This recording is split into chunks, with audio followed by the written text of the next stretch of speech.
Perfect. Well, thank you very much, Steve and Cheryl, for that much too generous introduction. If my late mother were here, being my mother, she would believe every word of it.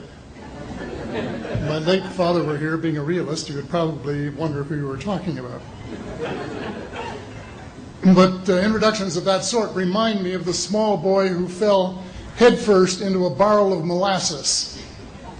And when they pulled him out, he licked some of the molasses from his face and said, "Lord, make my tongue adequate to this occasion." Well, actually, this is not my night for humor, and I'm not a match for either Stephen or George. So I'm not even going to try to be funny.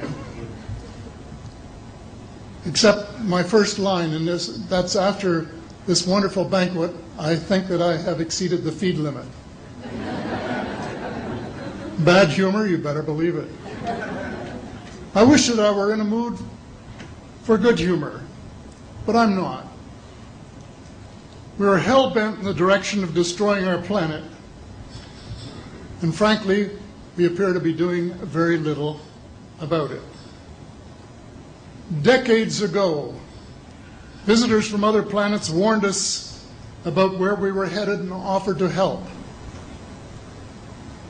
But instead, we, or at least some of us, interpreted their visits as a threat and decided to shoot first and ask questions after.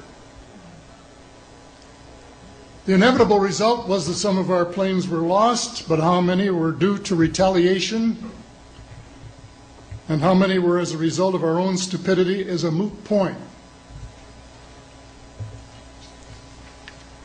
Wilbert Smith, one of the first Canadians to take an active interest in the subject of UFOs, asked the visitors about the accidental destruction of our aircraft by flying into the vicinity of a flying saucer. The response, and this is Wilbur's words, "We were informed that although a few of our aircraft had come to an unfortunate end by what they considered the colossal stupidity of our pilots, they were now taking corrective measures to avoid our aircraft." I asked them, and this is still Smith, I asked them what happened, and they said, "Well, the fields around the saucers, in order to hold them up, in order to produce the gravity differential, the time field differentials, which were necessary to operate the ship. These sometimes produced field combinations which reduced the strength of materials to the point where they were no longer strong enough to carry the loads that the materials were expected to carry." Now, as we know, aircraft, particularly the military type, are built with a rather small factor of safety. And in these regions of reduced binding, the materials are no longer strong enough to carry the load, and the craft simply comes apart. When I read that, I was reminded of the late, great soprano Lily Pons, who used to smash crystal goblets with her high C. She would direct the sound at them, and something in the sound waves would change the structure of the glass, and it would fly apart. Well, this didn't satisfy our military chiefs, who must have thought that it was more important to secure American nuclear superiority, even though using it would result in the annihilation of us all, than to take the hint and start moving the planet back from the brink of global disaster. They, the military, must have been and still are so paranoid that they feel it necessary to use the visitors' technology to fight them off, rather than welcome them as partners in development, though they may have seconded a few renegades to assist them in what can best be viewed as diabolical developments.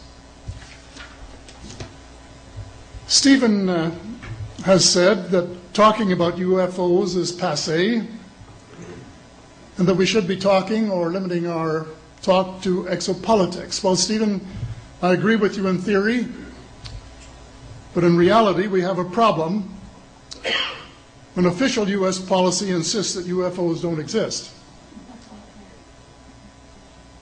The veil of secrecy must be lifted, and it has to be lifted now, before it is too late. It is ironic that the U.S. would begin a devastating war, allegedly in search of weapons of mass destruction, when the most worrisome developments in this field are occurring in your own backyard. It is ironic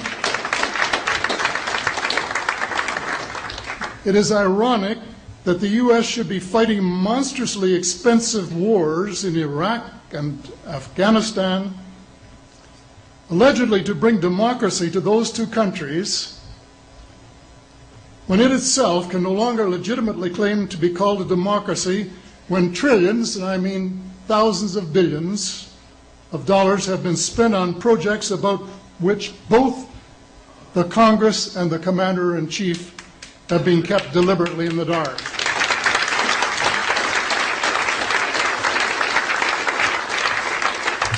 How much has been accomplished in 60 years of feverish activity by some of the most educated minds in the United States?